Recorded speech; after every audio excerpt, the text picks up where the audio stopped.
Hello అండి, welcome to our channel Shanmukh vlogs. ఇది వచ్చేసి నిన్నటి వీడియో, అంటే సండే వీడియో.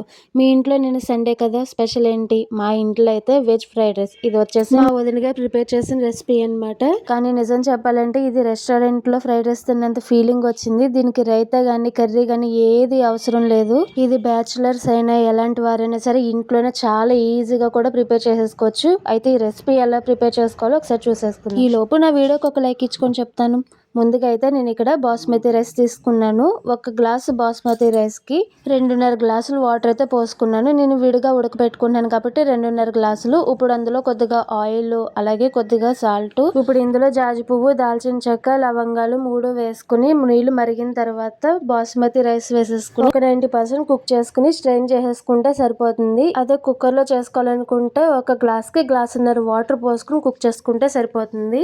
చూడండి, నేను ఇలా స్ట్రెయిన్ చేసేసుకున్న తర్వాత ఇప్పుడు స్టవ్ ఆన్ చేసుకుని దాని మీద ఒక పాన్ పెట్టుకుని అందులో మనం 3 టేబుల్ స్పూన్లు నెయ్యి యాడ్ చేసుకోవాలి. ఇప్పుడు అందులో బిర్యానీ ఆకులు, జీడిపప్పు వేసుకుని ఒకసారి వేయించుకున్న తర్వాత పొడుగ్గా కట్ చేసి పెట్టుకున్న ఉల్లి ముక్కలు కూడా వేసుకుని ఒకసారి ఫ్రై చేసుకోవాలి. ఇప్పుడు అందులో చిన్నగా తరిగి పెట్టుకున్న క్యారెట్ ముక్కలు, అలాగే క్యాప్సికమ్, అలాగే బీన్స్ కూడా వేసుకుని ఒకసారి బాగా కలిపేసుకోవాలి. ఇప్పుడు ఇందులో అసలైంది స్వీట్ కార్న్, అలాగే బేబీ కార్న్ ఉంటే వేసుకోవచ్చు, లేదంటే స్కిప్ చేసేయచ్చు. కానీ ఫ్రైడ్ రైస్ అంటే స్వీట్ కార్నే కదా, అది కంపల్సరీ ఉండేలాగా చూసుకోండి. ఇప్పుడు ఇవన్నీ ఫ్రై చేసేసుకుని రుచికి సరిపడా సాల్ట్ కూడా వేసేసుకుని ఒకసారి బాగా కలిపేసుకోవాలి. ఇప్పుడు మనం మూత పెట్టేసుకుని ఒక 70% కుక్ చేసుకుంటే సరిపోతుంది. చూడండి, నాకైతే బాగా కుక్ అయింది. అది పంటి కింద మనకి నవ్వులు పడేలాగా ఉంటే సరిపోతుంది. ఇప్పుడు ఇవి ఇలా కుక్ అయిన తర్వాత ఇందులో సోయా సాస్ వేసుకుని ఒకసారి బాగా కలుపుకోవాలి. ఇది ఇలా కలుపుకున్న తర్వాత ఫైనల్ గా మిరియాల పొడి కూడా జల్లేసుకోవాలి. అంతే, ఇంక దీనికి ఎటువంటి మసాలా కూడా అవసరం లేదు. ఇప్పుడు ఇదంతా మొత్తం కలిసేటట్టు కలుపుకున్న తర్వాత మనం ముందుగానే కుక్ చేసి పెట్టుకున్న రైస్ ని వేసుకుని ఒకసారి బాగా కలిపేసుకోవడమే. హై ఫ్లేమ్ లో పెట్టుకుని కలుపుకుంటే ఇంకా బాగుంటుంది. ఇప్పుడు ఇందులో మీకు కావాలి అంటే కొత్తిమీర అయినా వేసుకోవచ్చు, లేదా కసూరి మేతి అయినా సరే వేసుకోవచ్చు. నేనైతే కసూరి మేతి వేసుకున్నాను. ఇంకా ఫైనల్ గా దీనిపైన తురుముకున్న క్యారెట్ వేసుకుని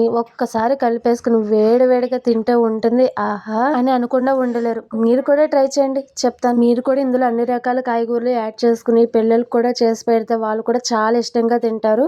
అయితే సోయా సాస్ అయితే మాత్రం స్కిప్ చేసేయండి, పిల్లలకి మంచిది కాదు కదా. అయినా కానీ టేస్ట్ మాత్రం మారదు. ఫైనల్ గా ఎంతో ఈజీగా ఉండే వెజ్ ఫ్రైడ్ రైస్ అయితే రెడీ అయిపోయింది. మీకు నా వీడియో నచ్చితే లైక్ చేసి, షేర్ చేసి, సబ్స్క్రైబ్ చేయండి. అలాగే మీరు కూడా ట్రై చేసి మీకు అలా వచ్చిందో నాకు కింద కామెంట్ చేయండి. ఉంటాను.